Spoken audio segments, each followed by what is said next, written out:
Ce podcast a été réalisé avec le soutien du service du tourisme d'affaires de Visite Wallonia.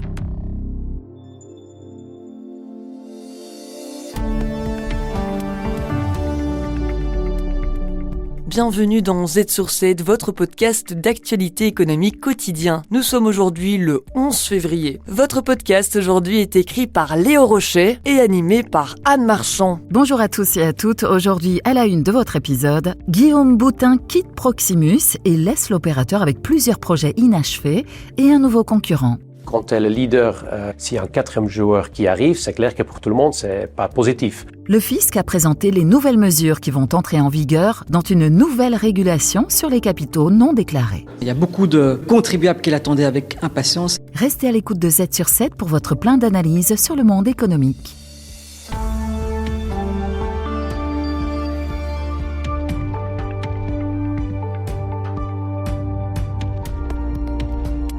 Z sur 7 à la une.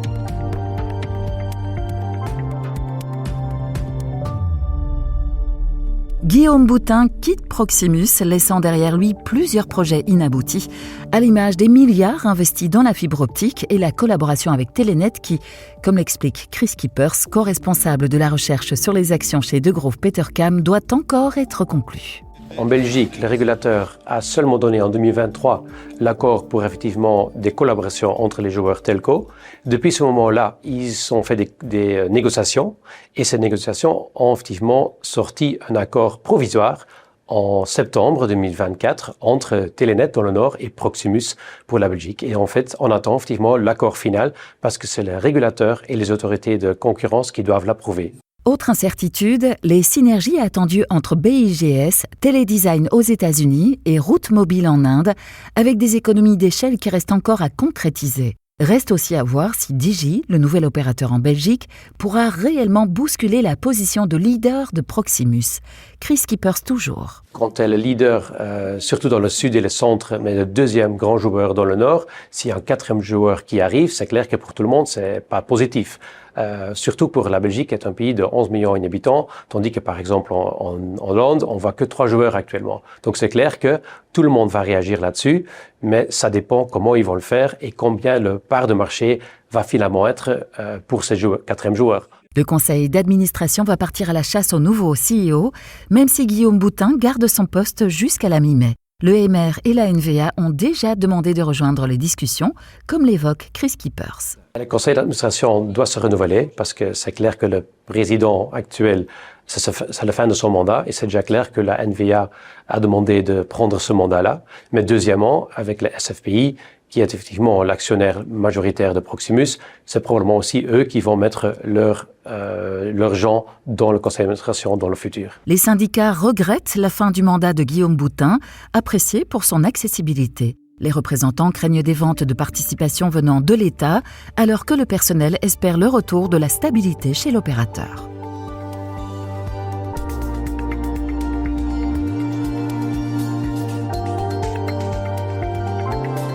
Z sur 7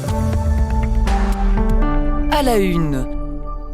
Entre 8 et 15 milliards pour fraude sociale et 30 milliards pour la fraude fiscale, le SPF Finance a évalué le coût annuel de la fraude pour l'État. Désormais, le fisc n'a plus besoin de l'accord du contribuable pour consulter ses comptes, une nouvelle mesure qui va faire avancer la chasse à la fraude, comme le souligne Denis-Emmanuel Philippe, avocat fiscaliste. Si Monsieur Dupont achète une Ferrari, par exemple, qu'il a un train de vie fastidieux, mais qu'il ne déclare quasiment rien dans sa déclaration à l'IPP, ça c'est le genre d'indice qui pourrait permettre au fisc d'aller consulter le point contact central, d'aller voir où ce monsieur a ses comptes et ensuite aller interroger la banque pour avoir toutes les informations utiles. Le gouvernement prévoit de recruter 300 nouveaux agents pour renforcer les contrôles fiscaux et sociaux. Parallèlement à ça, les délais d'imposition de l'investigation ont été raccourcis. Donc aujourd'hui, en cas de fraude, le fisc peut revenir 10 ans en arrière. Eh bien, ce délai de 10 ans va passer à 7 ans. Vous avez une construction exotique à l'étranger, vous tombez dans la taxe Caïman. Aujourd'hui, le fisc peut revenir 10 ans en arrière. Eh bien, avec l'accord gouvernemental, il ne pourra revenir que 4 ans en arrière. 2 autres mesures entrent aussi en vigueur. Les astreintes imposées par le fisc en cas de non-collaboration ou de refus d'accès aux locaux sont supprimées et une nouvelle régulation sur les capitaux non déclarés va être mise en place. Denis-Emmanuel Philippe, toujours. Il y a beaucoup de contribuables qui l'attendaient avec impatience, cette nouvelle possibilité de pouvoir régulariser des capitaux non déclarés. Alors il y a 2 choses à retenir. D'un côté, elle va être un peu plus dure, un peu plus féroce, puisque les amendes à payer en cas de régularisation vont passer de 25 à 30% pour les capitaux qui ne sont pas prescrits et de 40 à 45% pour les capitaux qui sont prescrits. Les investisseurs crypto perdront également leur anonymat. Les investisseurs en crypto aujourd'hui, ils peuvent, dans un grand nombre de cas, passer outre les mailles du filet. Ils bénéficient d'un certain degré d'anonymat. Ce qui va changer avec l'accord gouvernemental, c'est que les comptes de crypto-monnaies devront être transmis au point de contact central. Donc ça veut dire que le fisc pourra y avoir accès dès qu'il dispose d'indices d'évasion fiscale. Pour la fraude sociale, le gouvernement fédéral veut réduire le dumping social en instaurant des contrôles à la sortie des chantiers. Les avantages fiscaux des entreprises frauduleuses seront supprimés. Ces nouvelles mesures représentent un apport d'1,2 milliard d'euros par an à l'État dès 2029.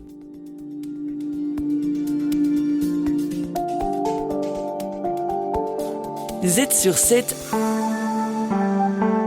à la une. Le gouvernement fédéral veut également limiter la création abusive des sociétés de management. Plusieurs changements sont prévus en 2026 avec notamment l'augmentation du salaire minimum des dirigeants de 45 à 50 000 euros par an et sera indexée chaque année. Cette mesure permettra aux sociétés de bénéficier d'une réduction du taux d'impôt. Donc on veut vraiment être certain qu'on crée de l'impôt des personnes physiques, puisque au plus un dirigeant sera rémunéré à l'impôt des personnes physiques, au plus on a évidemment un effet retour sur l'IPP et on s'assure qu'une société de management n'est pas détournée de son objectif. Comme l'explique Sabrina Scarna, avocate fiscaliste, le gouvernement impose une nouvelle répartition. 80% pour les salaires, 20% pour les avantages de toute nature. La voiture, les chèques repas, que sais-je, ou autre chose, eh bien tout ça va être limité. Ça ne pourra pas dépasser 20% de la rémunération. Les dividendes seront de leur côté soumis à un taux unique et les régimes harmonisés, quelle que soit la date de création de l'entreprise. Sabrina Scarna, toujours. Il y avait les entreprises depuis 2013 qui avaient le VPR et un vrai 15%. Les plus anciennes qui devaient faire une réserve de liquidation. Le temps était plus long, 5 ans. Le taux était un tout petit peu meilleur. Maintenant, c'est tout le monde 3 ans et tout le monde 15% effectif. L'administration fiscale sera également plus souple avec les entrepreneurs. Z sur 7, la tech au quotidien. Notre collègue Christophe Charlot de Trends Canal Z épingle une idée technologique qui boostera votre productivité.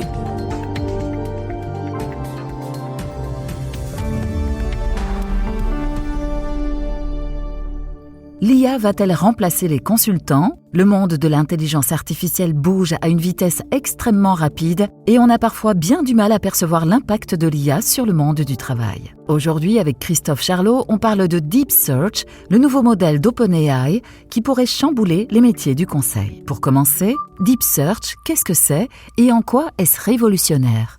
Alors Deep Search est la dernière innovation d'OpenAI. Contrairement aux précédents modèles d'IA générative, il ne se contente pas de répondre aux questions, il analyse, il croise des sources et il génère des rapports approfondis en totale autonomie.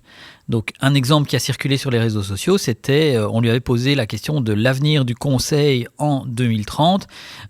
En 20 minutes, 25 minutes, il a généré un rapport de 15 pages, extrêmement bien fouillé et bien présenté. Donc un rapport qui, je le répète, a mis moins d'une demi-heure à générer, alors que ça prenait quand même plusieurs jours aux consultants. C'est accessible, cette solution Deep Search est accessible aux abonnés de ChatGPT qui payent un peu plus de $200 par mois. Alors, ce n'est pas rien, mais en même temps, quand on connaît les coûts des consultants, c'est évidemment rien du tout. Et en plus, il faut savoir que cette fonctionnalité sera élargie aux utilisateurs qui payent un petit peu moins, qui payent $22 par mois dans les prochains mois. Ensuite, quel impact aura cette IA pour les métiers du conseil et de l'analyse ? Alors le secteur du conseil repose évidemment sur la capacité à traiter des données, à en tirer des insights et à formuler des recommandations.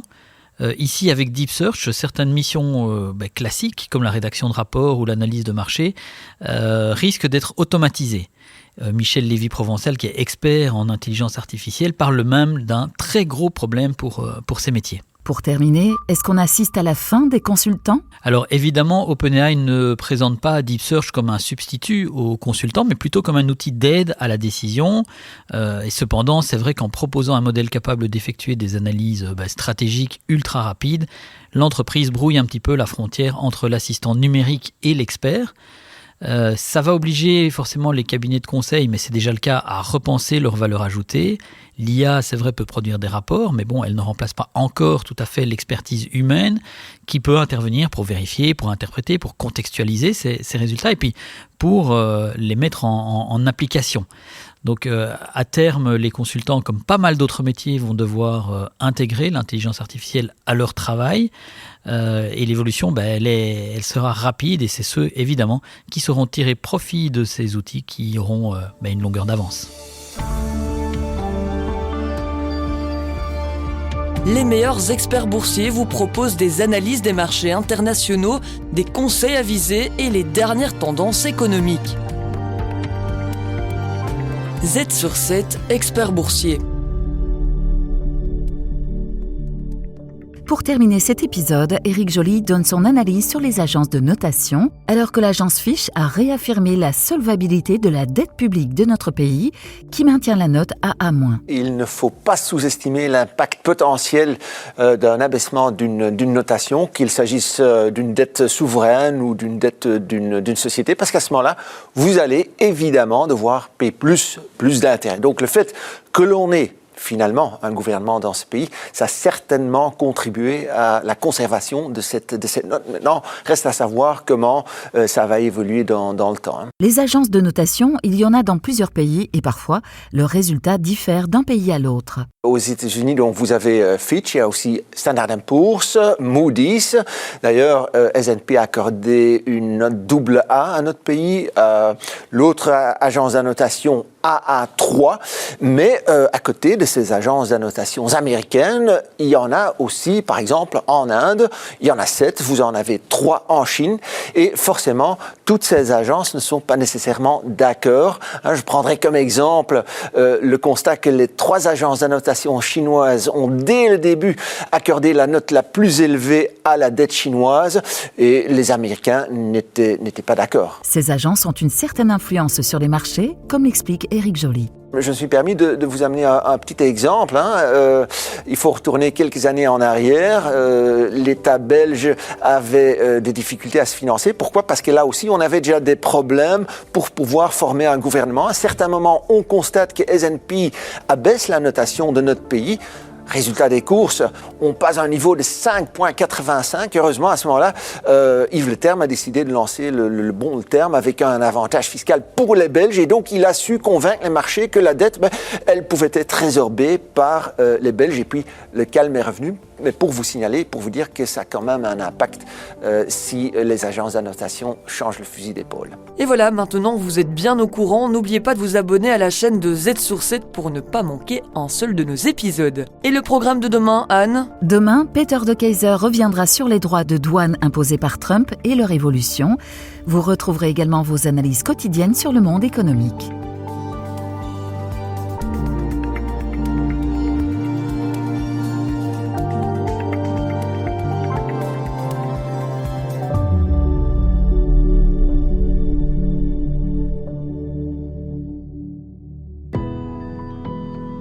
La Wallonie est la destination idéale pour vos événements professionnels.